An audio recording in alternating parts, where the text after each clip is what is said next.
They've since their open date, they've played very, very well. I think, they beat McNeese, they beat Nichols, and they beat Lamar 3 weeks in a row. In the 2 games that they've scored over 60, in the Nichols game and the Lamar game, they've had a lot of takeaways with their defense that have put them in short situations to score, and it's just allowed the point total to get out of hand quickly. We're going to have to go play well early and not let it get out of hand. We have to take care of the football. If we don't turn the ball over and we do what we've got to do defensively, keep their receivers in front of us, we'll be in a ball game. But if we go up there and turn it over, and they've got the firepower to put it out of hand very fast. We touched about on this after the game, and you watched the film and all that. Considering how you play these guys, I know you lost big. You feel better about where this team is. I mean, that it's it doesn't really seem like it's considering this is the number 3 team in the nation and the way you played them and all that. Is there any encouragement to be gleaned from that? I mean, yeah, I feel encouraged every week. There's can you feel encouragement and frustration all at the same time? You're encouraged by some of the things that you see, but you're frustrated that you don't see them consistently. We've got some guys who are playing really, really hard and really playing well, but we have to put all those pieces together the same day. Coming off the field Saturday, even standing on the sideline, there were things that I was so excited about. I mean, we really got after. Tim Flanders may be the best running back in FCS in the country.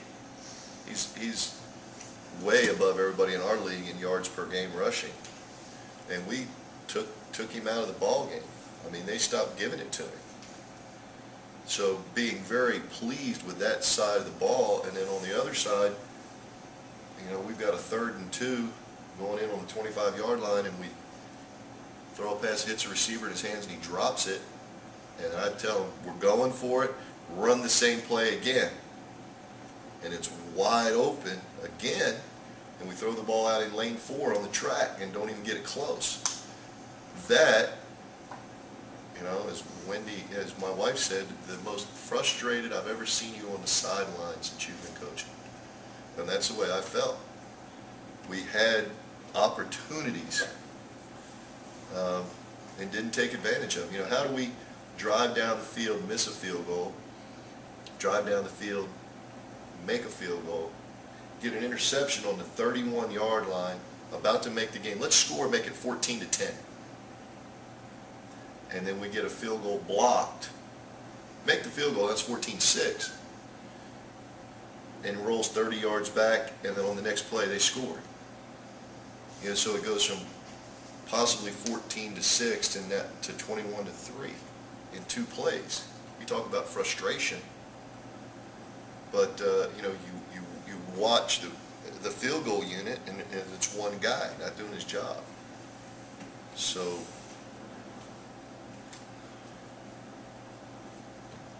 excitement and frustration all at the same time. Going into this game, you said that it was going to be your receivers and your quarterback being able to get the ball to the guys. Obviously, in some situations that didn't happen. Would you put that on what they were doing to you guys, or was that more what you guys were doing yourselves? I think we accomplished what we set out to accomplish. We had some open receivers, and we knew there were going to be times when we were going to be covered and we just had to throw the ball away. But when we had open people, I don't think we delivered the football the way that we have in previous ball games. If we would have been consistent, I think we had a chance. We make the change to go to Nathan Stanley at it's 21-3, and think, hey, come on, let's go, let's get a couple touchdowns, we're back in this thing, and we turn it over 2 series in a row. And those kind of things just drive you crazy. And very, very frustrating.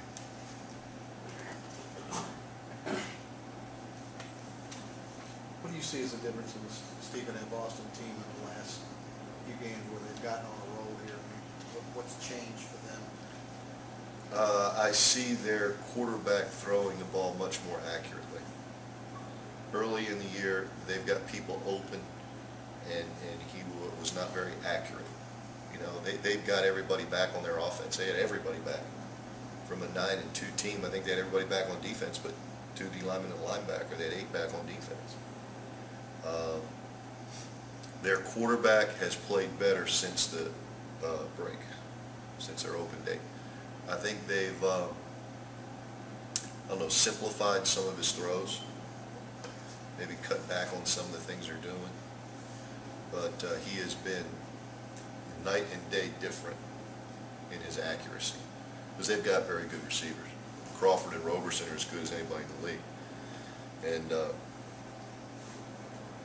defensively, they've really turned up the pressure on the quarterbacks. They've cut number 5, I don't even know his name, Jefferson, the 6'6" defensive end. They just cut him loose and let him go.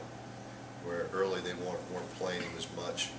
And he's a one-man wrecking crew out there. He's 6'6" and runs 4.5.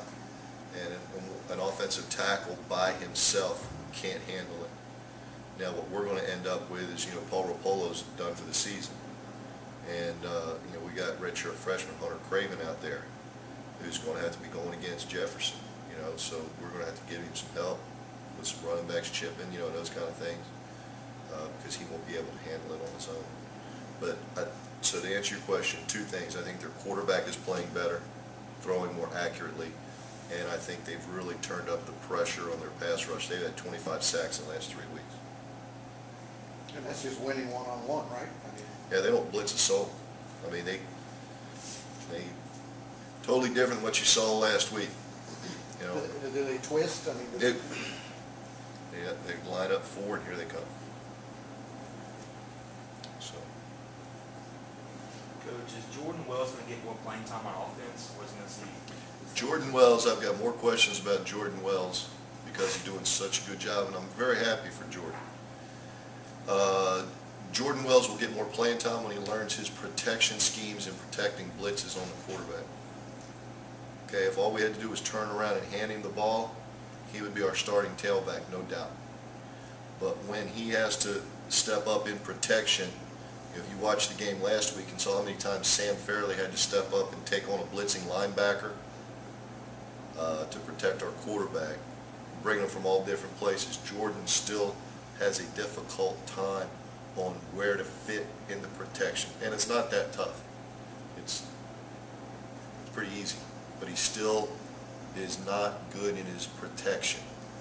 And we can't get to the point where, okay, every time 28 is in the game, that is number 28, every time 28 is in the game, we're running the football, and every time 28 is out of the game, we're throwing the football. We can't do that. He has to become a complete player. He's getting better at that, but he's not yet at the point in time where we as a staff are ready to put him out there and a blitzing linebacker run past him when he's not in the right spot and hit our quarterback in the mouth. We're not going to do that.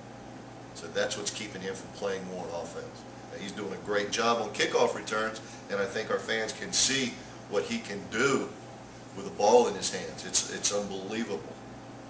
And he was added last week to that Jerry Rice watch list as one of the top freshmen in the country, and that's fantastic.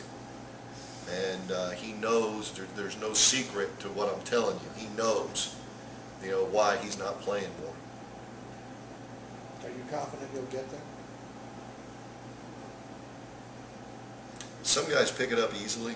Some guys do those kind of things in high school, so it comes easy to them. In high school, they didn't throw the football. It was all play action stuff. He didn't have to fit in protection. It was just turn around and hand the ball to him and he rolled. Is he coming along slower than we hoped? Yes. Do I feel that he'll get there? Yes. He's still just a redshirt freshman. And I think, we've talked about the reasons before. I think sometimes we're thrusting freshmen into situations before they really need to be. You know, last week Justin Church, Fountain Blue, as a redshirt freshman, played almost the whole game at defensive end against a big-time offensive tackle that was wearing him out. And afterwards you watch that and say, you know, Justin Church shouldn't be playing yet. He's a redshirt freshman. We shouldn't have to use him yet. But for reasons that we've discussed in here, we're having to play some young guys. Hopefully, you know, when you look at our depth at running back, Jordan Wells shouldn't have to be playing yet. Now, Zeke is out. Sam Fairley this week is out. Shoulder separation. So this week it's going to be Latron Weary and Michael Chaney and Jordan Wells, and it might be me if I can get a helmet to fit. You know, we'll see as the week of practice goes on. But, you know, Sam won't travel this week either.